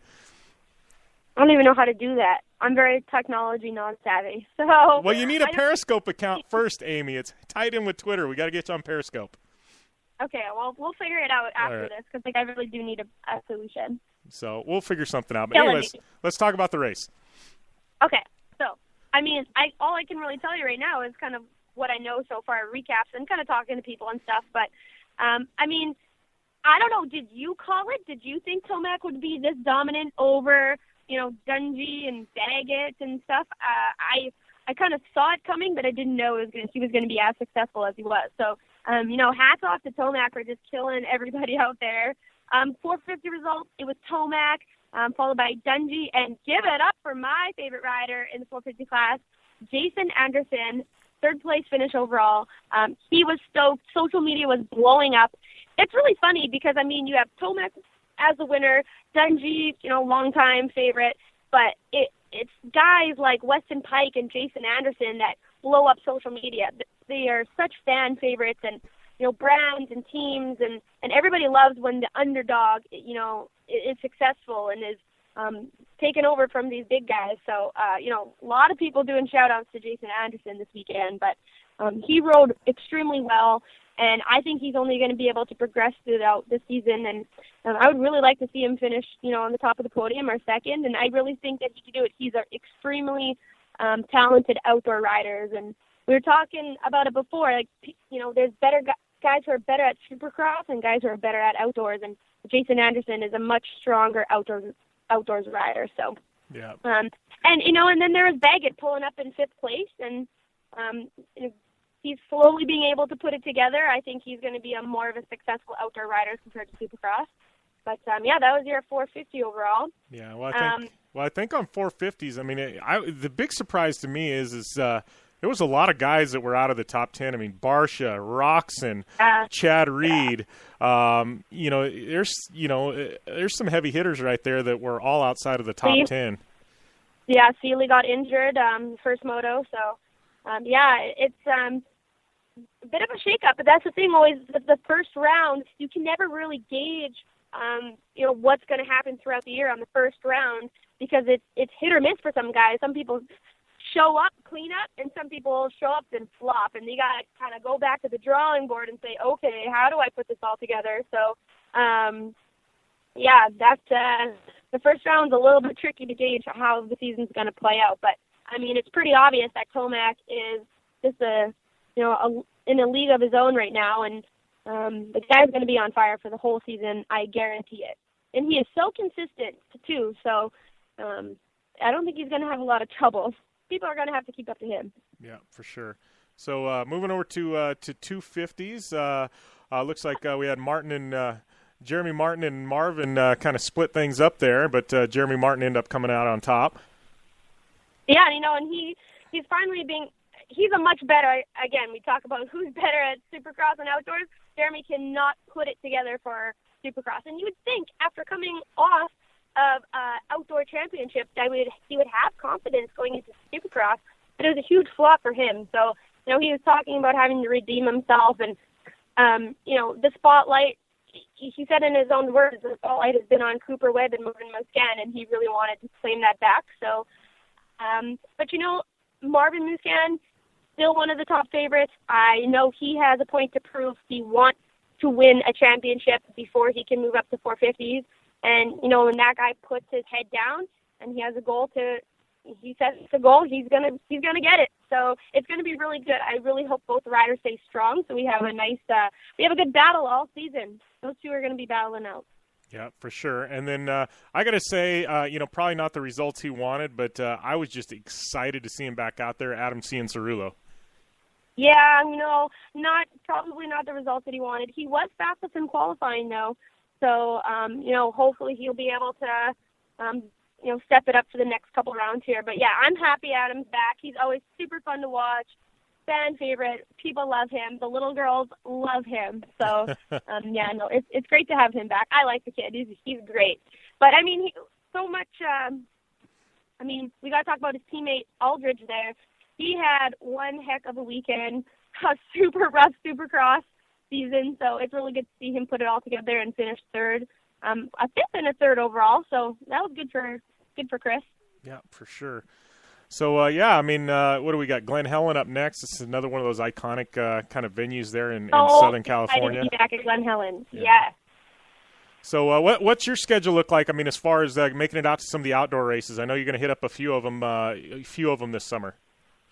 Well, I texted you earlier telling you how frustrated I was because right now I just have so many things on my plate that I'm trying to, make a schedule, plan it all. There's just, having a full-time job is really challenging. And a lot of people don't know that, I work Monday to Friday, 6 a.m. to 5, crushing it out, and being able to fit everything else in is just so challenging and so tough. And, it really takes a strain on which directions I want to go. And, I told you I really wanted to line up at Hangtown, and I just couldn't make it happen. I mean, it's so hard to put everything all together and be able to pay for your bills and make it all work. So I just got to kind of sit back and plan it all out, and I really would like to race one round of the WMX this season and, one round of the Canadian Nationals, and hopefully go over and do the one round of the FIM World Championships as well. It's just trying to make it all work, but for sure, I'm going to be at Redbud, hands down, whether I have to fly out Saturday morning to make the race or, race during the week. I'm going to make it to Redbud. It's one of my new favorite tracks. I hadn't been there before, and my first one I was hooked. So Redbud, this weekend I have my first race here in Manitoba in Minnedosa, where, again, I am going to do whatever it takes to make that top 5 spot in 250B and hopefully go 1-1 again here in women's class. And then the weekend after that, I have Grunthal, another local Manitoba race, but it's a really sick track. Used to be actually one of the rounds of the Canadian Nationals back in the day. So I'm really focused right now on my racing. I don't know when I can get out to do any more pit videos for outdoors, but we'll have to see. So much going on. Yeah. I need about 6 more hours in my day. How does that sound? Do you think you need 6 more hours in your day as well? I don't know what I'd do with it, though. Do you take it for work or do you just take it to sleep, I know. Honestly, I take it to work. I don't even know what sleep is right now. So. Yeah. It's your weekends and your schedule looks about like mine, and that's just nutty. So. Hey, you know what we never touched base on? Cooper Webb. He's out right now. Yeah. My poor buddy Cooper Webb. So devastating. That's just, it goes to show how hard these athletes push themselves. He just got off an injury from Vegas. I don't know if maybe he was not ready to come back yet and should have took a little bit more time off. But right now, it's a possible ankle injury. I haven't heard too much about it. So, he must be really bummed. So I just want to do a shout-out to Cooper, hoping he gets better soon and heals up and comes back with a vengeance. So heal up, guys. Yep, for sure. Well, Amy, I know you're super swamped, but, appreciate, as always, you calling in, and, we'll get you dialed in for next week and do it again. Yeah, and again, if anybody out there knows a way that Canadians over here can watch the outdoors, whether that's live streaming, whether I can go back and, watch some type of archived main events, let me know. I really need a solution. Hit me up. You can hit me up on Facebook or, DM me on Instagram. That's kind of the best way to chat, but I really need to find a solution. So help me out, people out there. Yeah, we'll definitely get you dialed in some way. We'll figure it out. But I can't believe they're blacking out, Canada from the live stream, from the archived. I mean, that's just crazy to me. I mean, there's so many, motocross fans up there in Canada. It's nuts. Yeah, it's pretty devastating when we found out this year that, they're switching channels and we weren't going to be able to air it. So, I mean, they got to find a solution because they're going to lose a lot of fans and, a lot of eyes going to be watching the outdoors. Yeah. They're lost now. So what can you do? Yeah, for sure. We need a solution. I'll stream it. Yeah. Give me a way. We'll give you a phone number, let you pound them, right? Yeah. Awesome. All right, Amy. Well, you take it easy. We'll give you a shout this week sometime, and just catch up.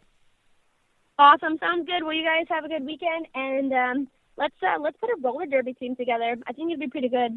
We could have some really cool costumes, some tutus, and big old wigs and something. We can figure something out. We got enough listeners from.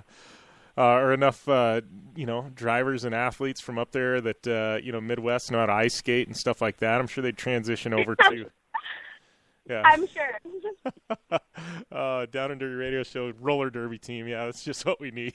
We'd all have, that sounds really cool. We'd all blow out our knees and stuff like that. Wouldn't be able to ride or race anymore. And I can see the writing on the wall. Oh, roller derby. Yeah, exactly. Amy, how come you can't ride any motocross? I blew out my knee. Me, I tore my ACL. Can't drive the racetrack anymore.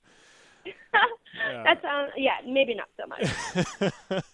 All right. Well, thanks a lot, Amy, and we'll catch up soon. Okay. Have a good one. Yeah, you too. Bye. Bye. All right, that was Ami Houde calling in, resident co-host, sidekick, hanging out. She holds down the last half hour every show here, and she actually took a win over the weekend in some motocross. So big shout out goes out to her. Right now, we're going to get into some Polaris Razor UTV news, and. Biggest one, Rally on the Rocks, happening over the weekend there in Utah. Sounds like they had an amazing turnout there for Rally on the Rocks. It's just kind of a consumer event. People show up, and it's all about rocks and stuff like that. But biggest thing is one of the announcements coming out of that. That there's a race-ready King of the Hammers Razor coming out.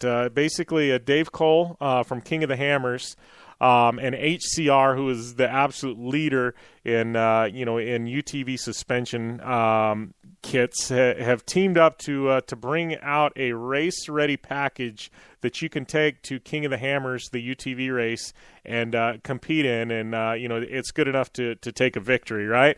So basically, it comes with an HCR complete suspension kit, all the upgrades. As far as fender flares and strengthening and a new cage, it comes with lighting, comes with bumpers. It's harnesses. It comes with GPS. Comes with a radio system. Comes with everything down to spare tire mounts, to your radius rods and an upgrade, skid plates, a winch on the front, king shocks, the whole works. Literally a turnkey. Take me now, do nothing, go and compete at King of the Hammers package for $24,900. That doesn't include your Razor 1000, but for everything that's included in this, I mean, you're looking for the King Shocks and HCR package, almost $10,000 there. So it's a heck of a deal, especially with a cage and everything else. UTVunderground.com has all the info on this Razor 1000 for King of the Hammers, but I am thoroughly impressed. I'm going to reach out to our good friend Brittany over there at HCR, see if we can snag her for an interview sometime and talk about this new kit. But it's pretty amazing looking at the pictures. I mean, this thing looks badass. You guys definitely need to check it out. UTVunderground.com. They've got all the details. But to me, that was kind of the biggest news. I know Terracross. We got some big announcements coming out of Terracross. We're going to have Joe Duncan from Terracross and one of the Terracross drivers, aside from myself, calling in next week to the show. So we'll get into some more UTV racing, and hopefully we can get Brittany from HCR at some time to call in as well and catch up with them on this new this new project. HCR, one of the King of the Hammers title sponsors for the UTV event. So it's solid weekend for UTVs. Kind of a fun run there at Rally Rally on the Rocks. Going back to motocross, we've got Jeremy Martin, obviously Marvin taking second, Chris Aldridge, Alex Martin, Anthony Rodriguez, your top 5 in 250s. Sorry, I was getting a tweet that said, hey, you didn't cover, results on 450 or 250 or 450. So Tomac first, Ryan Dungey second, Anderson third, Weston Pike solid fourth place, Blake Baggett, he was in fifth. So those are your results from Hangtown. Glen Helen coming up this next weekend, May 23rd, one of the iconic venues as far as motocross is concerned. I mean, it's always, it always has been. I mean, it's, whether it be short course. I mean, Glen Helen, you just say Glen Helen, people know Glen Helen. It's, looking forward to that event. And UTVs, I mean, we've got, I believe, Works coming up this next weekend.